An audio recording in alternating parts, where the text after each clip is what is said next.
Y vamos a continuar, amados hermanos, con la enseñanza que hemos venido desarrollando en los últimos días de Shabbat. Tiene que ver con el mandamiento de no robarás. Recuerden que estamos haciendo un estudio sistemático de los mandamientos y estamos en el mandamiento de no robarás. Pero ahora estamos entendiendo cómo este mandamiento se extiende hacia también aquello que tiene que ver con la honra al Eterno, con nuestros bienes, como lo enseña la palabra, porque algo que enseña la palabra es que nosotros debemos honrar a nuestro Elohim, a nuestro Dios, con nuestros bienes. Y cuando no lo hacemos, pues estamos cayendo precisamente en el incumplimiento del mandamiento y por tanto estamos deshonrando al Eterno y, como lo hemos visto, estamos robando también. También estamos hurtando, porque robar no solamente se trata de sacar un arma y despojar a una persona de sus bienes materiales. También estamos entendiendo que cuando no honramos al Eterno, pues como lo dice la palabra, estamos robando, le estamos defraudando. Y esto es algo que nosotros debemos aprender y entender. Y como hijos de Elohim, comprenderlo. Hay mucha gente que no está de acuerdo con esto, ni siquiera está de acuerdo con que se honre al Eterno con los bienes, pero pues cada persona tiene derecho a Claro, pensar lo que quiera. claro que sí. Pero nosotros no pensamos lo que queremos, sino que hacemos conforme a lo que está establecido en la palabra. Amén. Entonces vamos a seguir entendiendo todo este abanico de lo que es la honra al Eterno, para que ninguno de nosotros vaya a caer en la desgracia de la deshonra al Eterno con, como lo dice la palabra, con las ofrendas, con los diezmos, de no saberlo hacer. Lo estamos aprendiendo y estamos entendiendo que es algo bíblico, que es algo que está establecido y por eso, como siempre lo enseñamos, si la Biblia lo enseña, lo enseñamos. Si la Biblia lo dice, lo decimos. Si no lo dice, pues no lo decimos. Y es verdad, amados hermanos, que la Biblia enseña acerca del honrar al Señor con nuestros diezmos, nuestras ofrendas, y que esto es algo que está establecido en las Sagradas Escrituras. Lamentablemente, el ser humano no ha podido entender esto. Lamentablemente, mucha gente no ha podido comprender cómo es que esto funciona. Y esto se evidencia desde la situación del mismo hombre, desde cuando estaba en Edén. Y es que nosotros tenemos que remitirnos siempre a esto, porque desde allá es que venimos nosotros recogiendo toda esta situación de maldición, de esta situación de desobediencia, de lo que no es honrar al Eterno.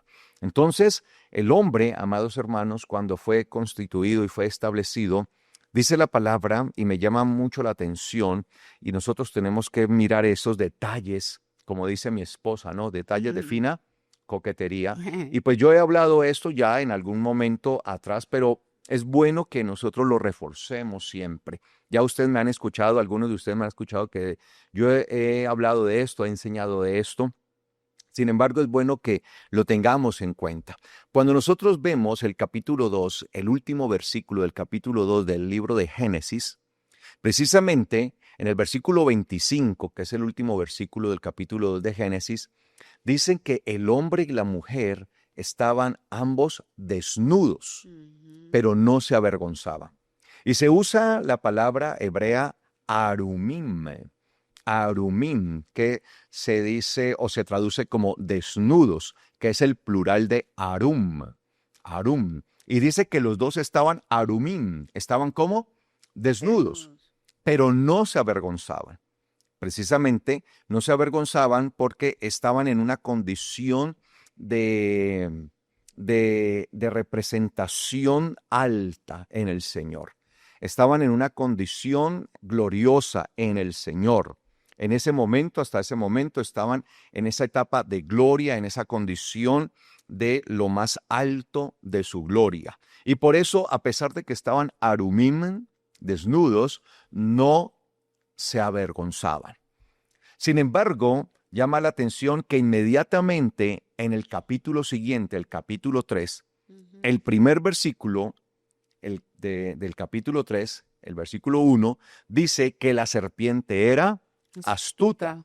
Y la palabra que aparece allí como astuta es arum, arum, que es el singular de arumim.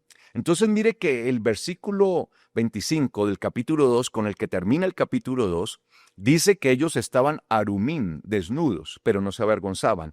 Y el capítulo 3 empieza diciendo que la serpiente era arum, astuta, porque la palabra arum significa astucia y significa desnudez. Solamente que nosotros debemos entender que la desnudez humana representa los instintos más bajos, el más bajo estado humano. Sin embargo, recuerden que ellos estaban desnudos, arumim, pero no se avergonzaban, porque no se estaban guiando por esa condición de desnudez. Aunque estaban en esa condición, no estaban en vergüenza. Y dice la palabra, entonces, que ellos estaban bajo la condición de desnudez, arumim, pero no se avergonzaban, porque no era en esa condición en la que ellos estaban moviendo, en ese plano que representa los instintos más bajos, la desnudez. Sin embargo, se dice que la serpiente era ¿qué? Astuta, arum, que es el singular de arumim. La astucia de la serpiente representa los instintos más altos del animal. Entonces, mire, en el hombre representa los instintos que lo más bajo, pero en la serpiente representa en los animales lo más alto. Es decir, que lo más alto de los animales era lo más bajo del ser humano. Y eso es lo que nosotros debemos entender. Y al igual que la serpiente se arrastraría en el suelo por lo que hizo, pues también el ser humano se iba a terminar arrastrando, siendo llevado a lo más bajo del instinto animal. Entonces, ¿cómo nos vamos a mover nosotros? ¿Por el instinto espiritual al que tenemos que trascender o por el instinto animal? ¿Qué es lo que nos va a nosotros a guiar?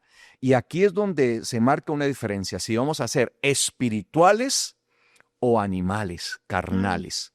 Y lamentablemente, pues todos conocemos la historia de cómo el ser humano, el hombre, se dejó arrastrar.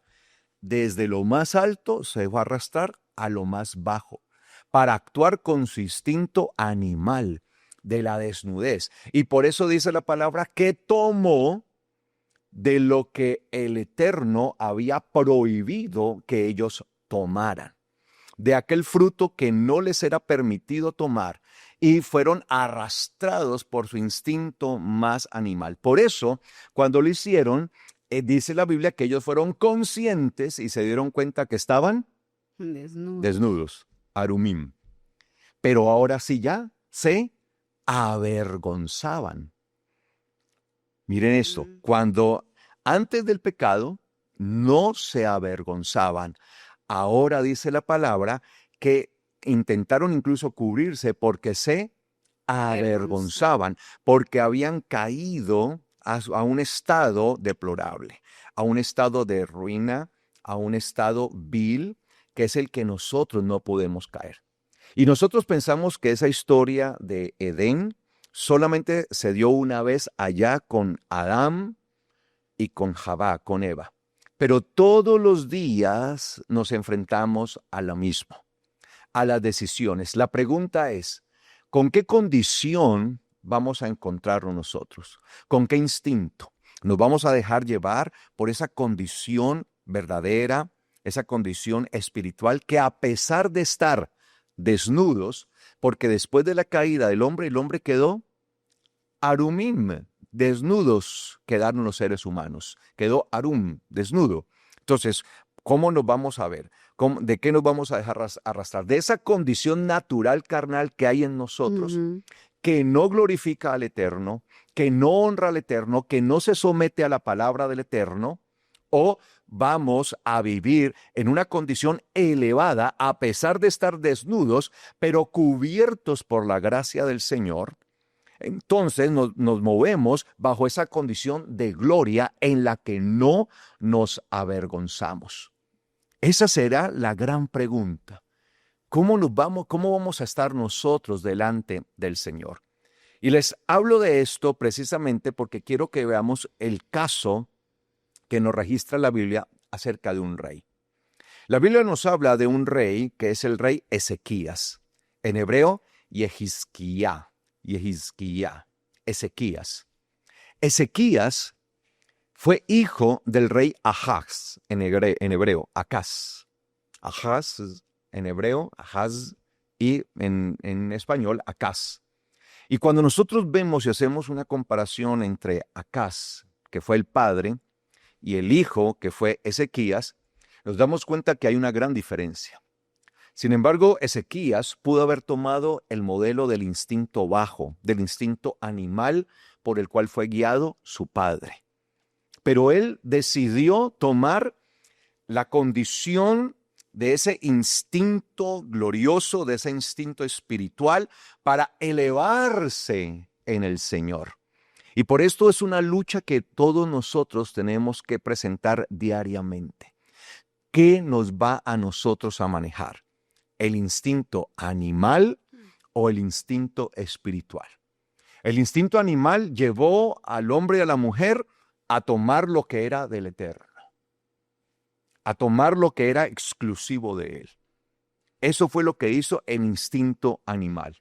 Si hubieran perseverado en el instinto espiritual, en esos seres espirituales que aunque estaban arumín, aunque estaban desnudos, no se avergonzaban, pues no se hubieran dejado rebajar al instinto de la serpiente. Claro. Entonces, ¿qué terminó sucediendo con el ser humano? Pues terminó arrastrándose espiritualmente igual que la serpiente. Terminó arrastrado el ser humano. Entonces, vamos a ver esto. Cuando nosotros vemos el caso del rey Acaz, el rey Ahaz, dice la palabra que este rey, por congraciarse con el rey de Asiria, recuerde que Israel se había dividido en dos Israel. Y como estaba dividida, ¿sí?, se habían generado como dos especies de reinos, el reino del norte y el reino del sur. El rey de Asiria, el imperio asirio, había invadido el reino del norte de Israel y los había llevado a cautiverio, un imperio muy poderoso, el imperio asirio. Y por miedo y por estarse congraciando, por no confiar en el eterno Elohim, en el eterno Yahweh, el rey Acaz entonces empezó a hacer una cantidad de cosas contrarias precisamente a la voluntad del Eterno, solamente por miedo y por congraciarse con el rey de Asiria para evitar así supuestamente la invasión y que no les pasara lo mismo que lo que le pasó al reino del norte. Entonces, ¿qué hizo el rey Acaz? Dice la palabra que levantó cantidad de idolatría, levantó cantidad de estatuas, de imágenes, de Baales, promocionó toda la idolatría en medio del pueblo de Israel. También dice la palabra que el templo prácticamente lo clausuró.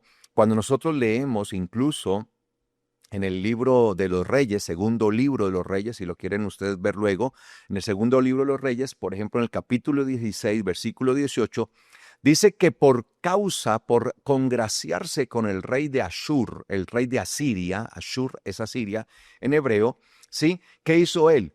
Destruyó y tumbó la estructura de la cubierta que había sido hecha para el Shabbat. El templo tenía una cubierta especial que se había hecho exclusivamente para el Shabbat. Y dice que la tumbó, la derribó, la quitó. Y todo lo que estaba edificado dentro del templo, ¿sí?, lo quitó y cambió toda la estructura del templo. A tal grado que ya los sacerdotes como tal no estaban ministrando al eterno Yahweh, sino que se convirtieron muchos de ellos en servidores de Baal. Otros obviamente se resistieron y se fueron. Entonces el sacerdocio se acabó prácticamente, el sacerdocio que el Eterno había puesto como tal para el servicio del pueblo de Israel desde su templo se había acabado. Muchos de ellos incluso se desmoralizaron y se fueron huyendo hacia sus parcelas, hacia sus territorios y se dedicaron a labrar la tierra, a trabajar la tierra. Es decir, muchos sacerdotes terminaron haciendo lo que no debían hacer. Eso trajo consecuencias funestas, consecuencias terribles para el pueblo. El pueblo entró en una de las peores decadencias espirituales que se había visto en Israel en ese momento. Había una desorientación tan terrible y pues estaba cumpliendo lo que la palabra enseña, como lo dice el libro de Proverbios capítulo 29, versículo 18. Sin visión profética, el pueblo se desenfrena. Pero el pueblo guardador de Torah es bienaventurado. El pueblo guardador, el pueblo protector, guardar allí no es solamente cumplirla, sino protegerla. Eso es lo que dice el Proverbios capítulo 29, versículo 18. Sin visión profética, porque la visión profética está en la Torá. Y lo que hacen los ministros del Señor, los verdaderos ministros y pastores, sacerdotes del Dios Altísimo, lo que hacen es ministrar la Torá al pueblo. Y cuando un ministro del Eterno, un verdadero sacerdote, un verdadero pastor del Eterno Elohim, ministra la Torá al pueblo, le está dando visión profética. Amén. El pueblo tiene visión profética, entonces el pueblo va a permanecer como debe ser. Va a tener su estatus y su condición espiritual que debe tener. Pero cuando falta esta visión profética, porque no hay sacerdotes que ministren la palabra, que ministren la Torá, pues dice que no hay visión profética. Y sin visión profética el pueblo se desenfrena. Entonces, ¿qué pasó con el pueblo? Terminó en idolatría y en un paganismo como no se había visto en Israel. Una condición crítica, ruina, una vileza terrible era la que se vivía en ese sentido en Israel. Y muchos de los sacerdotes trabajando en lo que no debían hacer, trabajando la tierra, pues para el sustento de sus casas, de sus familias, porque ya la gente no estaba honrando al Eterno ni con sus diezmos, ni sus primicias, ni con sus ofrendas. Sí, ahora se daban sacrificios, era a los Baales y a los dioses paganos, y eso fue lo que se estableció. Y dice la palabra que habiendo muerto este rey perverso Ahaz, le nació, él había nacido un hijo llamado Ezequías, y él fue el sucesor, y cualquiera esperaría por experiencia, porque muchas veces tendemos a decir, es que como mis papás fueron así, Claro. entonces nos excusamos en lo que traemos, ¿no? En el pasado que pesa tanto sobre nosotros, ¿sí? En ese pasado tan terrible, entonces es que así fueron mis papás, así fueron mis abuelos, por eso yo soy así. Y nosotros no tenemos ninguna excusa realmente. Cada uno de nosotros tenemos la responsabilidad, o si nos dejamos guiar por esos instintos bajos, ese estado tan bajo humano, ¿sí? Como la serpiente, o nos dejamos llevar y seguir en toda la condición espiritual. ¿Cómo vamos nosotros a enfrentar cada cosa? Ezequías pudo perfectamente y tenía ¿Cómo hacerlo? seguir el instinto animal, el instinto bajo, diabólico, el instinto carnal de su padre. Sí.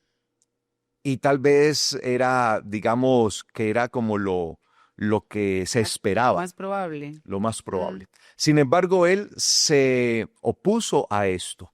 Y al ver la condición en la que se encontraba su pueblo, el pueblo al que él tenía que gobernar, se resistió a gobernar un pueblo bajo paganismo.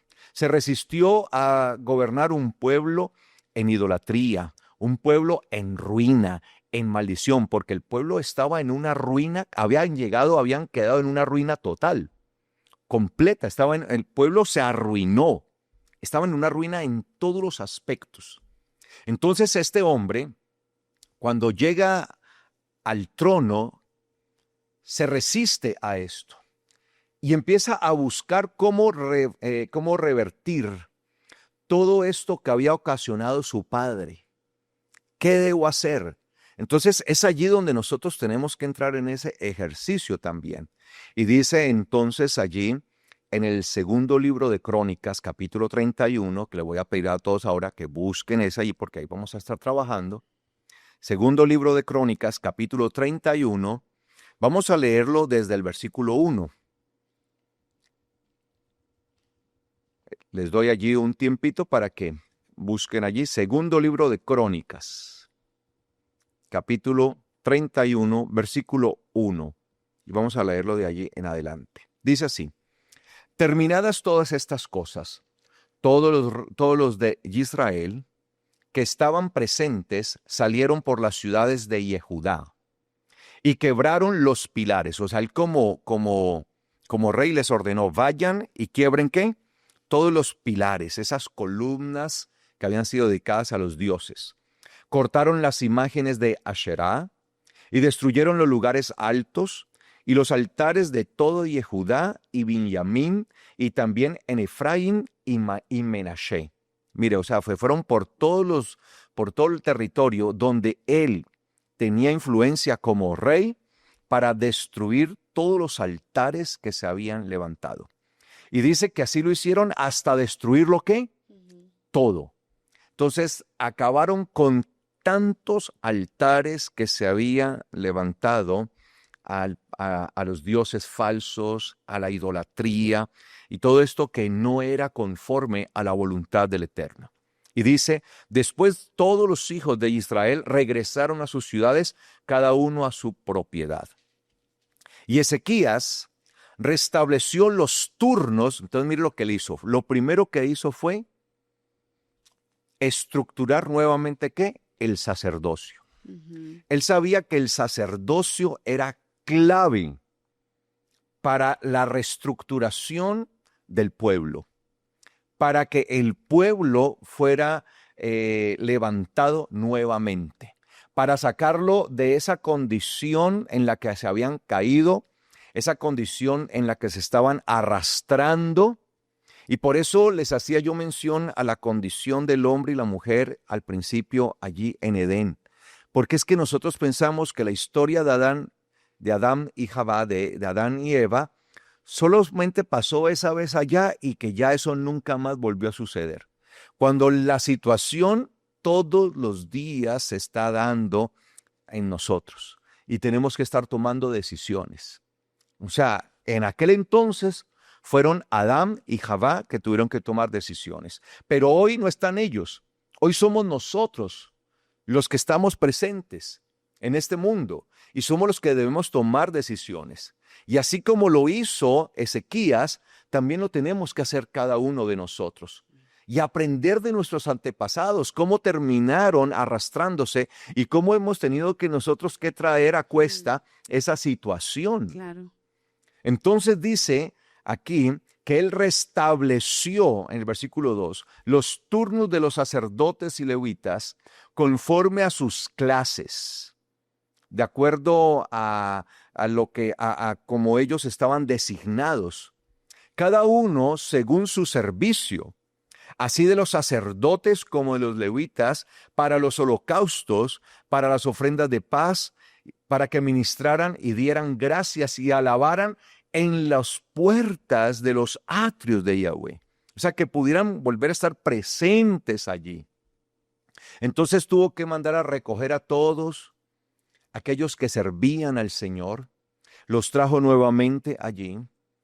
Y él entendía que para poderlos poner allí al servicio, pues también el pueblo tenía que restablecerse con la honra al Eterno, que fue lo que no hicieron nuestros primeros padres, Adán y Jabá.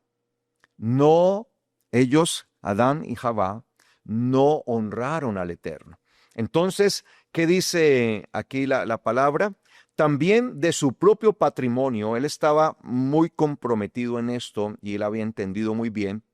También de su propio patrimonio contribuyó el rey para los holocaustos, los de la mañana y de la tarde, los de los días de Shabbat, de los novilunios y de las temporadas establecidas. Mire, él estaba restableciendo todo, ¿no? Shabbat, días de Shabbat, los novilunios, que son los inicios de mes, las temporadas establecidas, que son los Moadim, que son las fiestas del Eterno que están establecidas. Y dice que esto lo hizo ¿qué? Conforme a lo No está escrito escrito. en la Torá de Yahweh. Mire, ¿en la Torá de quién? De Yahweh. De Yahweh. No es la Torá de un ser humano. Yo sé que hay algunos que a veces se excusan en eso y dicen, es que cuando dice la escritura en la Torá de Moshe, como si la Torá, como si el dueño de la Torá fuera Moshe. No.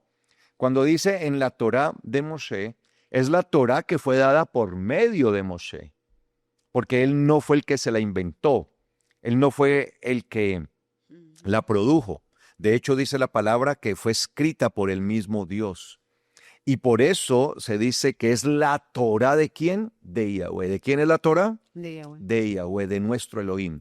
Ahora, si Él es nuestro Elohim, pues nosotros debemos vivir conforme a su Torá. Si Él es nuestro Dios, debemos vivir conforme a su Torá. La pregunta es, ¿estamos viviendo conforme a su Torá? Entonces, lo primero que entendió el rey Ezequías es que él tenía que restablecer todo. El pueblo y la condición en general de todos estaban arrastrándose, estaban como la serpiente, arrastrándose, movidos por sus instintos animales, carnales, diabólicos, satánicos. Esos instintos habían llevado a que el pueblo estuviera en una crisis terrible. Pero él, teniendo ahora la facultad como rey, vio una oportunidad y dijo, no me voy a seguir arrastrando. Voy a reestructurar todo y todo se debe hacer conforme a lo que está escrito ¿en dónde? En la Torá de Yahweh. Y dice el versículo 4, mandó también al pueblo que habitaba en Jerusalén que diera la parte correspondiente a los sacerdotes y levitas, a fin de que se dedicaran esforzadamente a la Torá de Yahweh. Mire que él como rey ordena que todo el pueblo empiece a dar lo que correspondía, la parte correspondiente al sostenimiento de sacerdotes y levitas. Eso significa que el pueblo había dejado ¿de qué? De honrar al Eterno. Ya no honraban al Eterno con sus ofrendas, con sus diezmos, con sus primicias, y por eso pues los sacerdotes se habían dispersado. Al traer a todos los sacerdotes y levitas, le ordena al pueblo entonces que ellos todos den lo que corresponde para el mantenimiento y el sustento de ¿quiénes? De los sacerdotes y levitas. ¿Para qué? Con un objetivo específico, para que ellos, dice, se dedicaran esforzadamente a la Torá de Yahweh. Así dice el texto, literalmente el texto hebreo, ¿sí? No sé cómo dice allí el versículo 4 del capítulo 31. Dice, Dice, también ordenó que los habitantes de Jerusalén entregaran a los sacerdotes y levitas la parte que les correspondía para que pudieran dedicarse a la Torá de Yahweh. Pero el texto hebreo dice dedicarse esforzadamente, ¿no? Dice dedicarse esforzadamente, porque se requiere un esfuerzo, porque la Torá no puede ser cumplida por cualquiera. Se requiere un esfuerzo. El hombre y la mujer en Edén, Adán y Jabá, tenían que hacer un esfuerzo continuo por prevalecer en permanecer en la obediencia que el Señor les había demandado de no tomar de aquel árbol. Porque ¿qué era más fácil? Estirar la mano y tomar del fruto o permanecer en obediencia al Señor. Pues obviamente pues era más fácil porque eso, el pecar no requiere tanto esfuerzo. Por eso el vivir conforme a la palabra se demanda esfuerzo. Que quienes van a vivir, esto se requiere ¿qué? Esfuerzo. Esfuerzo. Por eso el Señor llama a un pueblo esforzado, a un pueblo que sea valiente.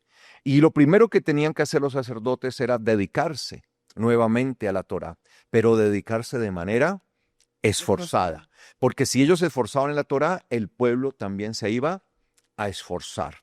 Y dice la palabra, y cuando esta palabra fue divulgada, mire, de traer lo que correspondía a ¿quiénes?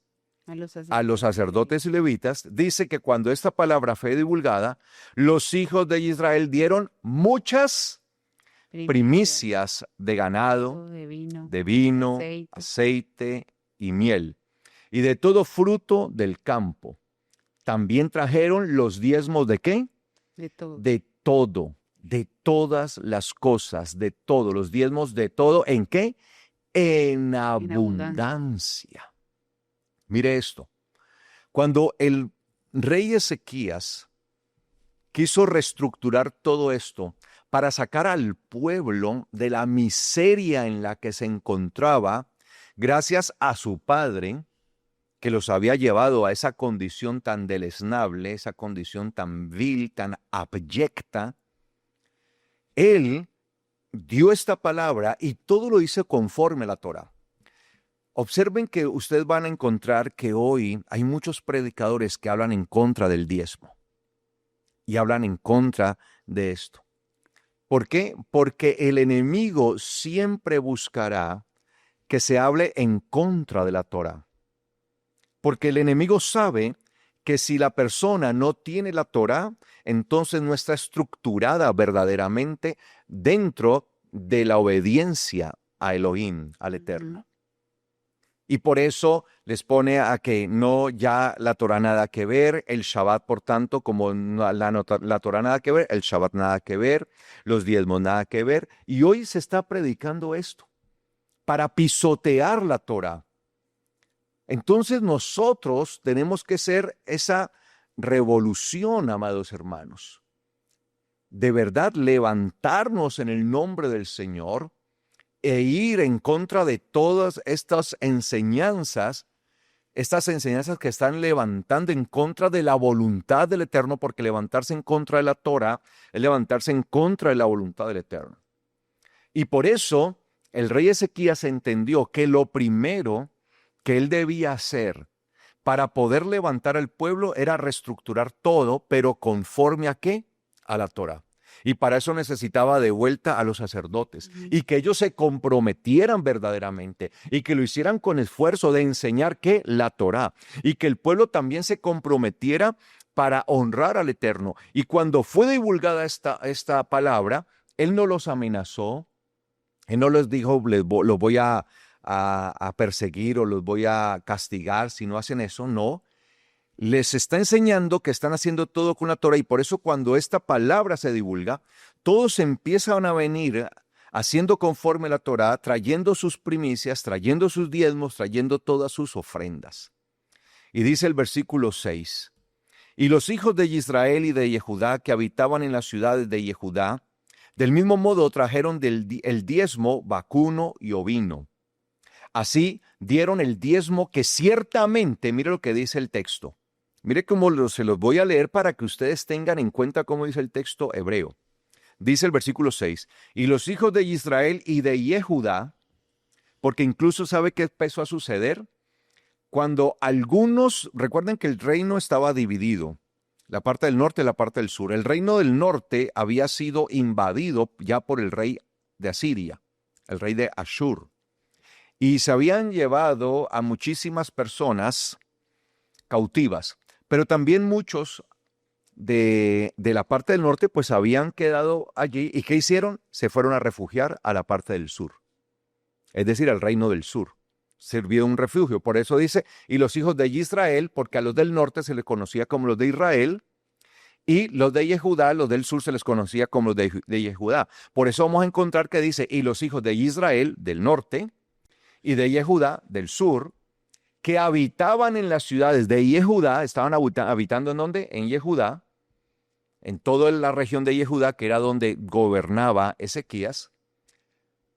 Del mismo modo trajeron el diezmo vacuno y el diezmo ovino. El vacuno son el ganado, las vacas, ¿sí? Y el ovino son las ovejas.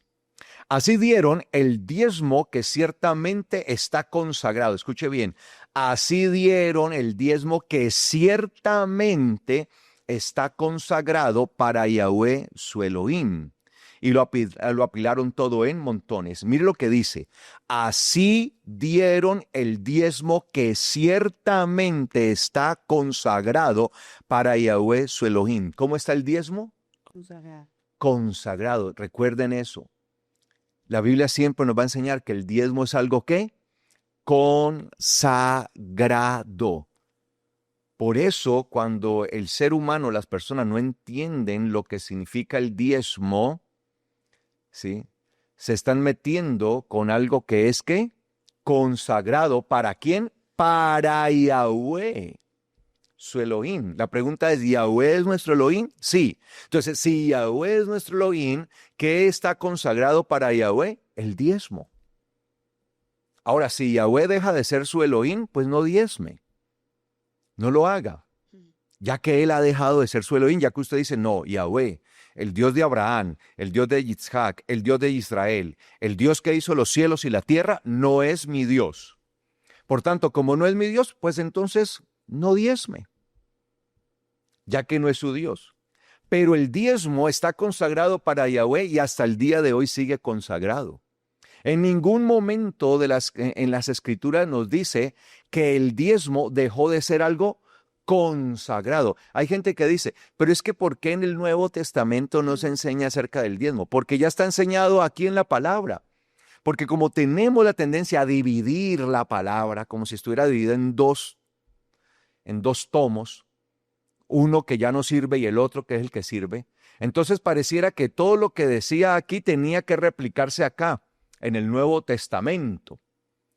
Ellos sabían y conocían acerca del diezmo. Sin embargo, como lo hemos visto ya, la carta a los Hebreos es una carta muy significativa que nos enseña acerca de cómo se entendía el diezmo. Ya que la gente no lo quiera aceptar es otra cosa. Pero en ninguna parte de las Escrituras, y más aún del Nuevo Testamento, vamos a leer en alguna parte que diga, y los diezmos dejaron de ser consagrados para Yahweh. ¿O en dónde dice eso? Muéstreme eso y yo le creo. ¿En qué parte dice que los diezmos dejaron de ser consagrados? Ellos sabían y entendían que los diezmos han sido consagrados a Yahweh. Desde un principio han sido consagrados a Yahweh. Entendemos esa verdad y por tanto los diezmos siguen siendo consagrados para Yahweh.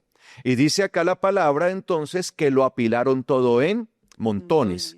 Sí, apilaron todos esos montones ¿de qué? De primicias, de diezmos, de ofrendas que trajeron y todo lo pusieron allí en grandes montones.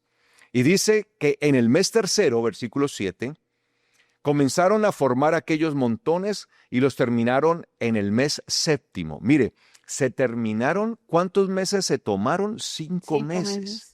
Empezaron en el mes tercero. Míreme la mano, por favor, allí. Mes segundo. Perdón, mes tercero, discúlpeme. Mes cuarto, mes quinto, mes sexto, mes séptimo. 5 meses. Mes tercero, mes cuarto, mes quinto, mes sexto, mes séptimo. 5 meses. Apilando montones, organizando montañas de diezmos, montones y montañas de ofrendas, de primicias. 5 meses. O sea, el pueblo no estaba en ruina en realidad. No, o sea, sí estaban en ruina. Claro, sí. Pero es que la ruina era espiritual. Y como la ruina era espiritual, por eso esa ruina espiritual no permitía que ellos pudieran tener la bendición material. Claro, está estancada. Porque si yo estoy en ruina espiritual, ¿cómo puedo esperar la bendición del Eterno? O sea, la bendición que Él me da, la que Él trae. Porque recuerde lo que dice la palabra, que la bendición de Elohim, del Eterno, es la que enriquece y no añade tristeza. Entonces empezaron a traer, claro, acumulados, tenían todos los diezmos que no habían dado durante todo ese tiempo, primicias que no habían dado durante todo ese tiempo que estuvieron así en rebeldía, que estuvieron apartados del Señor, y empezaron a traer de una manera impresionante, ¿sí? Como no se había visto pronto en Israel esa cantidad porque traían y traían y traían y traían y traían todos los días y traían por 5 meses, amados hermanos. Y dice que, ahora, no dice que por 5 meses solamente lo dieron, sino que empezaron a traer todos los diezmos y las primicias que de alguna manera habían dejado de ofrendar, de dar, de consagrar al Eterno. Y dice, y Yehizquía, que es Ezequías, y los príncipes fueron a ver los montones bendijeron a Yahweh y a su pueblo Israel. Entonces Ezequías preguntó a los sacerdotes y a los levitas acerca de esos montones. O sea, el rey Ezequías dijo, ¿de dónde salieron todas estas montañas y montones de ofrendas allí? Que era algo de verdad que impactaba. Y el sumo sacerdote Azarías, de la casa de Tzadoc, le respondió diciendo, mire esto, mire la respuesta que da ahora el sacerdote. Desde, y nosotros, amados hermanos, tiene que haber ese punto de partida. O sea, desde es un punto de partida. Ujú. O sea, ¿hasta cuándo vamos a dilatar las cosas? Porque hay mucha gente dilatando y dilatando y dilatando. Mientras estemos dilatando las cosas, pues nos vamos a estar comportando con ese instinto bajo, con ese instinto animal, en ese instinto al que nos quiere llevar el enemigo, diabólico, satánico. Ahí vamos a estar con ese instinto. Pero tiene que haber un momento en el que nosotros podamos decir, no, alto, espérese, no más. Y eso fue lo que hizo Ezequías. Ezequías veía lo que hacía su padre, porque obviamente él tuvo que haber visto todo lo que hizo su padre, porque él estaba vivo, Claro. ¿sí? Pero ya cuando muere su padre y él toma el trono, no se quiere dejar llevar por ese instinto animal de tomar lo que es del Eterno. Ese instinto al cual fue bajado, al cual fue arrastrado, fue llevado el ser humano en Edén por la serpiente que era Arum. Ellos estaban Arumín, desnudos. La serpiente era Arum. Entonces, ¿qué hizo ella? Los voy a colocar a mi mismo nivel. Al bajarlos a mi nivel, ahí es donde puedo Atraparlos. morder. Ujú. Porque la serpiente solamente puede morder cuando nos baja a su nivel. La serpiente solamente nos puede atacar cuando nos baja a su nivel. Somos víctimas de la serpiente solamente cuando logra bajarnos a su nivel. Entonces, ellos estaban en esa condición y fueron bajados a su condición más vil, a los instintos más bajos. Quedó al mismo nivel de la serpiente. Entonces, así estaba espiritualmente el pueblo en este momento. Y Ezequías tomó una decisión. Dijo, no más. Al tomar esa decisión, eso empezó a trascender hacia el pueblo. Claro, Y irradió. por eso también el pueblo también tuvo un punto de partida, de decir, no más. Y por eso acá dice, desde. Le pregunta, ¿qué pasa? ¿Qué pasa todos estos montones? ¿Qué son todos estos montones? Y él dice, y la respuesta que le da el sumo sacerdote es, desde que comenzaron a traer las ofrendas a la casa de Yahweh, desde un punto de partida para elevarse nuevamente, un punto de partida para trascender, para que aunque estemos arumim, aunque estemos en esa condición, no nos avergoncemos. Por eso, amados hermanos, en la Biblia, en Apocalipsis dice que cubramos nuestra desnudez, para que cuando Él venga no nos halle en vergüenza, o sea, no seamos hallados en vergüenza. Sí, tenemos una condición de desnudez, pero el problema no es si estamos en esa condición de desnudez, el problema es si nos estamos avergonzando, o sea, si vamos a ser hallados en vergüenza. Recuerden, cuando estaban en Edén sin haber pecado, estaban desnudos, pero no se avergonzaban el hombre y la mujer. Pero la serpiente los logró llevar a su estado más bajo y ahí ya sintieron, Vergüenza. se dieron cuenta, estaban desnudos y sintieron ¿qué? Vergüenza. Entonces nosotros podemos revertir eso e ir hacia el plano espiritual. Y cuando nosotros ascendemos en el plano espiritual, a pesar de estar arumim, porque ¿qué estamos esperando nosotros? ¿Ser qué? Revestidos del Señor. Revestidos de Él estamos esperando y por eso nosotros acá siempre estamos deseosos de eso, porque queremos estar revestidos de Él, de esa gloria, de esa cubierta gloriosa. Pero mientras somos revestidos de Él, tenemos que tener una condición espiritual tal en la que no nos avergoncemos. Y por eso dice, desde que comenzaron. Entonces, que hoy pueda ser el punto de partida para muchos de ustedes, si no lo han hecho, si no han tomado la decisión, si no han tomado la determinación, porque tal vez han estado en ignorancia, no han entendido las cosas y por eso no estaban honrando al Eterno como debía ser, no entendían realmente qué era el diezmo, qué era las ofrendas, las primicias, no entendían todo esto, pero ahora lo están entendiendo, su mente se está abriendo y están comprendiendo la verdad, entonces pueden tener ese punto de partida. Desde que hoy sea ese desde para usted. En el nombre del Señor, no dilate más, porque mientras más dilate, más difícil se va a volver para usted la condición, la situación. Y dice, desde que comenzaron a traer las ofrendas a la casa de Yahweh. Es decir, comenzaron a llevar las ofrendas a donde debían ir. A la casa de Yahweh. Eso quiere decir que las ofrendas no estaban llegando a la casa de Yahweh.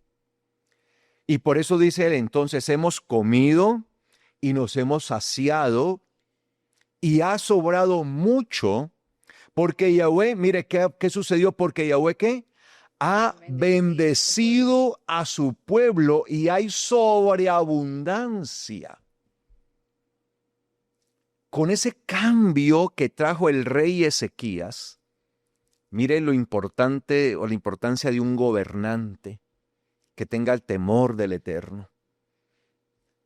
Cuando el rey Ezequías estructuró todo como debía ser, claro. ¿Qué dice la palabra?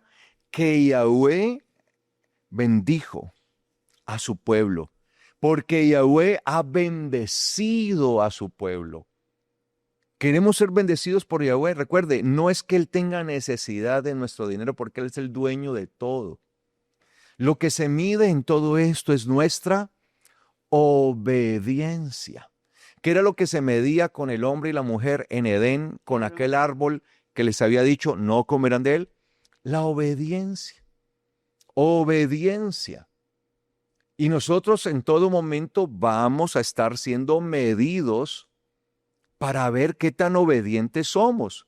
Somos probados continuamente, entonces se nos va a probar continuamente, a ver si vamos a cumplir o no los mandamientos del Eterno. Y por eso dice, Yahweh ha bendecido a su pueblo y hay sobreabundancia. ¿Qué sucede cuando viene la bendición de Yahweh realmente sobre nosotros? Hay sobreabundancia.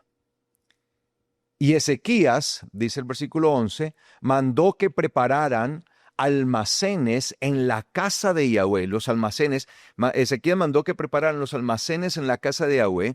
¿Y fueron qué? Preparados, los almacenes donde iban a estar todas estas ofrendas que habían traído, diezmos y primicias. Y mire lo que dice el versículo 12.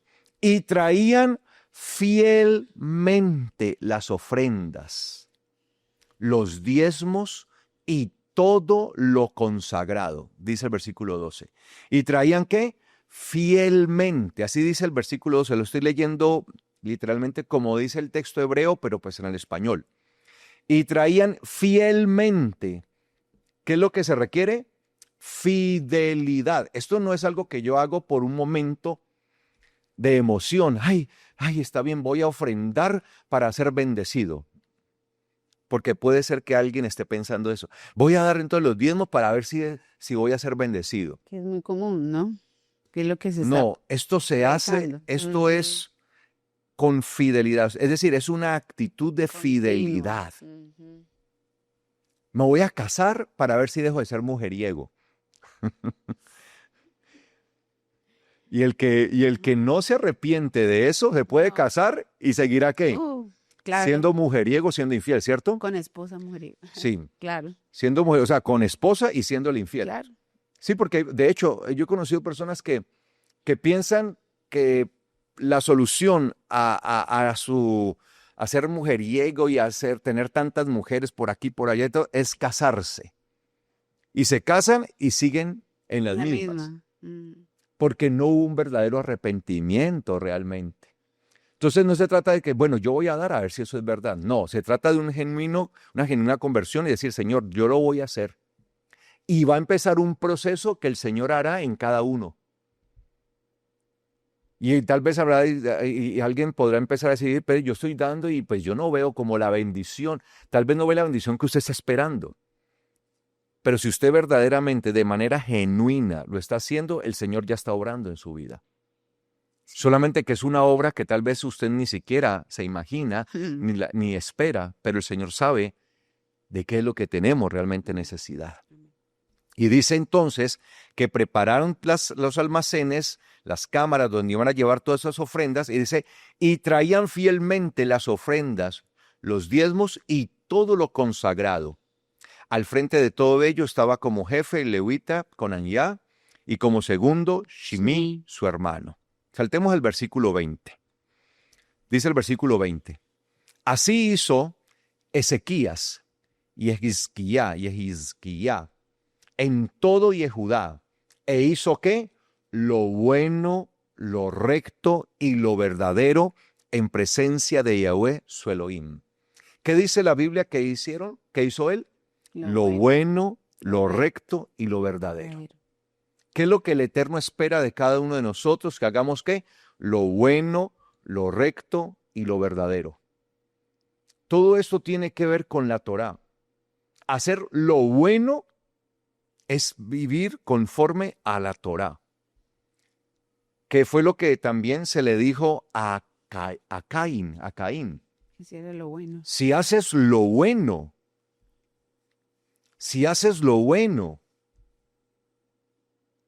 entonces tú podrás dominar el pecado.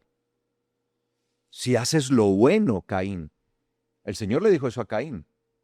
Caín, si haces lo bueno, tú podrás dominar el pecado que está a la puerta. Entonces, ¿qué es lo que el Eterno espera de nosotros? Que nosotros hagamos ¿qué? Lo bueno. Y lo bueno es aquello que está establecido en la Torá. Lo recto, igual. Lo mismo. Lo que está establecido en su palabra, en la Torá. Lo recto tiene que ver el camino por el que nosotros vamos, que debe ser un camino sin curvas, sino un camino recto realmente. Que el mundo nos quiere sacar y nos quiere desviar del camino es otra cosa, pero nosotros tenemos que ir por ese camino recto. Y se pide que hagamos lo verdadero, la verdad, emet, que aparece allí, lo verdadero, la verdad. La palabra, la Torah es la verdad, tu justicia es justicia eterna, dice la palabra, y tu Torah es la verdad, es lo verdadero. Entonces se nos pide, y eso fue lo que él hizo. Eso fue lo que hizo. Hizo lo bueno, lo recto y lo verdadero. Lo contrario a lo que hacía su padre. ¿Qué hacía el padre de Ezequiel, del rey Ezequiel? Lo malo, lo incorrecto y lo falso. Lo que el Eterno espera de nosotros es eso. Y lo hizo en presencia de Yahweh su Elohim. Y dice el versículo 21, y todo lo que obró y emprendió en el servicio de la casa de Elohim, lo hizo conforme a la Torá. Ahí está. ¿Con qué nos tenemos que cuadrar nosotros con la Torá? Pero ¿qué pasa? El enemigo está enseñando hoy. La Torá, la ley de Dios, eso ya está caduco. Eso ya no sirve. Eso quedó en el pasado. Eso no tiene que ver con nosotros. Y como eso ya caducó, entonces no hay que hacer lo que ella dice. Porque en la Torá pues, se enseña a que honremos al Eterno con los diezmos, con las primicias, con las ofrendas, que honremos al Eterno con el Shabbat, que le cumplamos a Él sus fiestas y todo esto. Entonces por eso están en contra hoy ya muchos de esto. ¿Por qué? Porque no están haciendo conforme a la Torá. Pero él dice, y todo lo que obró y emprendió en el servicio de la casa de Elohim, porque todo lo que nosotros hacemos por la casa de Elohim es un ¿qué? Un servicio. Que lo que nosotros hacemos es servir. Todo lo que obró y emprendió en el servicio de la casa de Elohim, lo hizo conforme a la Torá y los mandamientos. ¿Qué es lo primero que nosotros tenemos que procurar? que todo lo que nosotros hagamos sea conforme a la Torá y los mandamientos que hay en ella. Lo hizo conforme a la Torá y los mandamientos. Buscó a su Elohim, buscó a su Dios con todo su corazón. ¿Y qué? Con todo su corazón. Y prosperó. Lo hizo con todo su Mm. corazón. Recuerden que el corazón es el ¿qué? El entendimiento, el pensamiento. Reestructuró su pensamiento, su forma de pensar. Nosotros tenemos que reestructurar la manera de pensar. No podemos seguir pensando como piensa el mundo. Venimos del mundo con ese pensamiento y seguimos pensando como el mundo piensa. No, ahora tenemos que cambiar nuestra manera de pensar y la única manera de poder cambiar nuestra manera de pensar es vivir conforme a la Torá, es hacer de acuerdo a la Torá. Y por eso dice que buscó a su Dios con todo su corazón. ¿Y qué? Y prosperó. ¿Quiere prosperar? ¿Quiere tener éxito? ¿Quiere avanzar? Ahí está la clave. Haga lo bueno, lo recto y lo verdadero delante del Señor. Haga todo conforme a la Torá y los mandamientos y va a ver cómo su vida prosperará en todo. Eso es. Entonces nosotros podemos prosperar, claro que sí. Podemos avanzar, claro que sí. Podemos tener éxito, sí. ¿El Señor nos da eso? Claro que sí. Pero tenemos que primeramente estructurar nuestra vida conforme a lo que está establecido. Entonces tenemos que pasar de ese instinto animal del que venimos del mundo, ese instinto diabólico al que la serpiente logró rebajarnos y empezar a ascender de tal manera que no seamos iguales a la serpiente. Qué lástima que muchos van a ser condenados juntamente con la serpiente. La serpiente antigua, que es el diablo y Satanás, dice la palabra. Y dice que el diablo fue echado al lago de fuego y todos los que obraron conforme a él también fueron lanzados al lago de fuego, porque fueron de la estatura de la serpiente. Por eso nosotros estamos llamados a ser de la estatura de Yeshua, de aquel que puso su pie y aplastó la serpiente. Amén. Le dio un pisotón a la cabeza a la serpiente. Pero tenemos que subir. Y cuando vamos subiendo, pues vamos haciendo lo que dice la Torá. Vamos haciendo lo que dice la palabra. Si la Torá me enseña que yo debo diezmar, lo hago. Si la Torá me enseña que yo debo honrar al Señor con mis bienes, dando las ofrendas, los diezmos, las primicias, lo hago. Y eso es lo que nosotros debemos hacer. Sin embargo, siempre que el enemigo ve que nosotros estamos trabajando en esa fidelidad, porque dice que ellos estuvieron dando sus ofrendas, ¿qué? Fielmente, con fidelidad, con fidelidad. Siempre que el enemigo ve esa fidelidad en nosotros, pues el enemigo no se va a quedar de manos cruzadas, porque el enemigo nos quiere tener a su altura, nos quiere rebajar. Porque el enemigo sabe que rebajándonos allí, al llevarnos a su condición, como esa es su zona, ahí nos vence. Porque es la zona del enemigo. Entonces el enemigo siempre nos va a arrastrar hacia su zona, en donde nos puede vencer. Pero si nosotros estamos por arriba, nunca podrá hacer nada en contra de nosotros. Pero entonces nos logra rebajar a su zona y ahí es donde nos logra vencer el enemigo. Y como él ya está enjuiciado, porque dice que ya él dice la palabra, porque el diablo ya ha sido juzgado, ya ha sido condenado, él está esperando es que lo lancen. Él lo único que espera es que todos los que estén a su condición sean lanzados juntamente con él. Entonces el enemigo, siempre que va a haber fidelidad en nosotros, pues va a querer de alguna manera desestimular esa fidelidad. ¿Y qué dice el capítulo 32? Versículo 1. Dice, después de estas cosas y de tal fidelidad, porque fue una fidelidad muy grande, Sennacherib en español, Sennacherib, rey de Ashur, vino en contra de Yehudá, rey de Asiria. Vino en contra de Yehudá y sitió las ciudades fortificadas con la intención ¿de qué? De conquistarlas. Entonces el enemigo ve tal fidelidad, va a querer, ahora sí se va a levantar con toda potencia. Y cuando Ezequías vio que Sennacherib había venido con intención de combatir contra Jerusalén, tuvo consejo con sus príncipes y sus poderosos para obstruir los manantiales que estaban fuera de la ciudad, y ellos lo apoyaron. Y se juntó mucho el pueblo y obstruyeron todos los manantiales, así como el arroyo que fluía a través del territorio, pues dijeron: ¿por qué han de hallar agua los reyes de Ashur cuando vengan? Y dice el versículo 5, y cobró ánimo y reconstruyó todo el muro que había sido derribado. En vez de sentir miedo, como el miedo que calcinó a su padre, porque él sintió terror cuando el rey de Asiria, rey de Ashur, Sennacherib, vino. Entonces lo que hizo fue congraciarse con él para que no le hiciera nada. Pero los llevó a la miseria, sin embargo. Entonces, ¿qué hace él? No le voy a temer. Y mandó al pueblo: no vamos a temer. Y el muro, dice, que había sido derribado, fue reconstruido, y alzó torres sobre él, y levantó otro muro por fuera, y fortificó el terraplén de la ciudad de David, e hizo armas y escudos en abundancia, y puso jefes militares sobre el pueblo, y los reunió ante él en la plaza de la puerta de la ciudad, y les habló al corazón diciendo: esfuércense y sean valientes. Mire lo que les dice, es la misma expresión que le había dicho el Señor en otro tiempo a Yeshua, a Josué, hijo de Nun, a Yeshua, hijo de Nun. Esfuérzate y sé muy valiente. En Josué, en el libro de Josué, ustedes pueden encontrar eso. Y el Señor dice: esfuérzate y sé muy valiente para cumplir todos los mandamientos que se te ordenaron a través de la Torá que te dio mi siervo Moisés. Eso es. Y él les dice acá: esfuércense y sean valientes.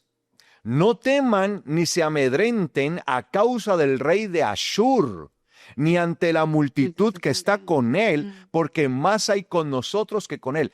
Él empoderó al pueblo, pero no porque tuviera el mejor ejército del mundo, porque en ese momento Ashur era la potencia mundial en ejército, Asiria. Es como comparar a la mayor potencia mundial, hablando en cuestión militar, que es Estados Unidos, con algún país de Latinoamérica. Pues en la verdad, No, ningún país en Latinoamérica no, pues tiene tiene todo la lo que... capacidad de pararse a enfrentar a los Estados Unidos. Era algo más o menos así. Entonces él hacen armas y todo eso, pero no porque supieran y dijeran: es que nosotros tenemos mejores armas, tenemos mejores hombres, tenemos un ejército más poderoso. No, es porque él entendía que con ellos estaba el Eterno. Y por eso dice: no teman ni se amedrenten a causa del rey de Ashur, ni ante la multitud que está con él, porque más hay con nosotros que con él. Y cuando dice más hay con nosotros que con él, está hablando precisamente del poder de Elohim. Con él, con el asirio, con el rey de Ashur, con Sennacherib, está el brazo de carne, es decir, la Una fuerza capacidad humana, Claro. la fuerza humana. Pero con nosotros está Yahweh, nuestro Elohim, para ayudarnos y pelear nuestras batallas. Y el pueblo se apoyó en las palabras de Yehizquía, de Ezequías, rey de Yehudá. Entonces se apoyaron, sí. ¿En qué palabras se apoyaron ellos?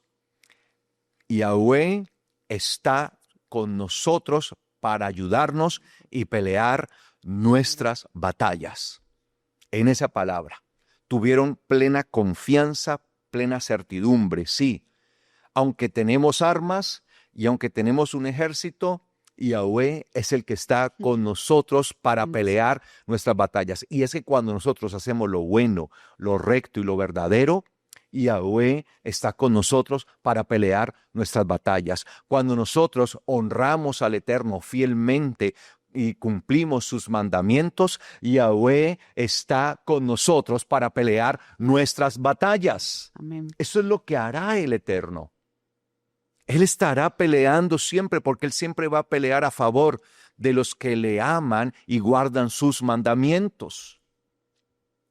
Y dice el versículo 20, y el rey Ezequías y el profeta Isaías, hijo de Amoz, oraron a causa de esto y clamaron a los cielos. Mire que no se pusieron a quejarse. Ay, ahora nos van a destruir.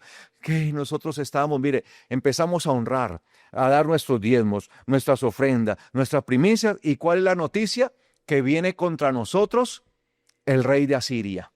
De nos va a invadir, nos va a conquistar y nos va a quitar todo. No. ¿Y por qué? No se empezaron a quejar. ¿Qué hicieron? Clamar al cielo. Cuando uno honra al Eterno, viviendo verdaderamente conforme a sus mandamientos, a lo que está establecido en su Torá, haciendo lo bueno, lo recto y lo verdadero, tiene ese derecho a clamar delante de Él. Y su oración no le será estorbada.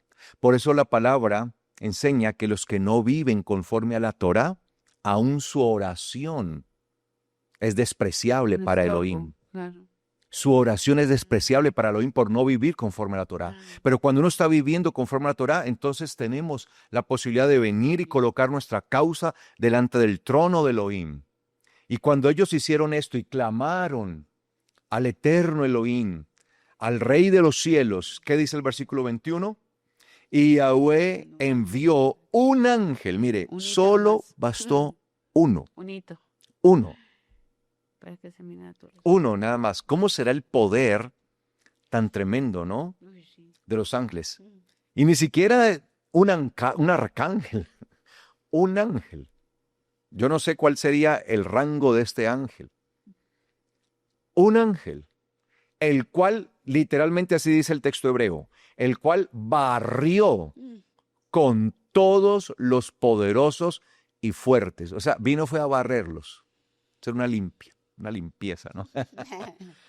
Barrió. El cual barrió. En algunas Biblias no dice así, pero es que literalmente el texto hebreo dice barrió. Y envió un ángel, el cual barrió con todos los poderosos y fuertes, jefes y capitanes en el campamento del rey de Ashur, de Asiria, quien regresó a su tierra con el rostro, ¿qué? Avergonzado. ¿Quién fue el que regresó avergonzado? El rey. El rey. Así. Mire que Ezequías, en el tiempo de su padre Acaz, estaban viviendo ¿en qué? En vergüenza. En vergüenza. Pero ¿qué hizo el rey Ezequías? Se elevó espiritualmente. Y a pesar de que estamos, arumín, desnudos delante del Señor, al ascender espiritualmente, la nube de la presencia de Dios nos cubre. Por eso no nos vemos desnudos. Cuando nos bajamos, la nube del Señor deja de cubrirnos. Y ya quedamos expuestos y ahí estamos desnudos. Fue cuando Adán y Eva se vieron desnudos. Pero Él ascendió. Y el que terminó, con el rostro avergonzado, el que terminó avergonzado, ¿quién fue? El rey de Ashur, Sennacherib, quien regresó a su tierra con el rostro avergonzado. Entonces nosotros tenemos dos opciones. O estar con el rostro hacia el Eterno, con nuestra mirada en alto, viéndolo a Él, o con el rostro a tierra, avergonzado. ¿Cómo queremos? Y este hombre regresó con el rostro avergonzado. Y dice, y cuando entró en el templo de su Dios, de su deidad, los de su propio linaje lo derribaron a espada. Imagínense, estaban tan temerosos ellos allá y estaban los hijos de este señor allá como refugiados que él él regresó a su tierra, se metió a su castillo, se metió ahí donde estaba a refugiarse, y los de su propio linaje estaban allí, pensaron que eran un enemigo y lo derribaron a punta de espada. Y dice versículo 22, y así salvó Yahweh a Ezequías y a los habitantes de Jerusalén de la mano de Sanjerib, rey de Ashur, y de mano de todos los demás, no solamente de Sennacherib, sino de los demás que quisieron levantarse contra Ezequías y su pueblo. Y dice, y de la mano de todos los demás, y los sustentó, porque así dice literalmente, y los sustentó por todas partes. En todos los lugares donde estaba el pueblo fueron, ¿qué? Sustentados por la mano de Yahweh. ¿Queremos ser sustentados por sus manos? Vivamos conforme a lo que dice la palabra, honrémosle a Él. Eso fue lo que hizo el rey Ezequías. Ordenó al pueblo y le dijo, traigan todo lo que deben traer. La porción correspondiente, traigan sus diezmos, sus ofrendas. Les llamó la atención y les hizo conscientes. Y a raíz de eso empezaron a reestructurarlo todo conforme a la Torá y el Señor lo bendijo. Y mire lo que dice el versículo 23.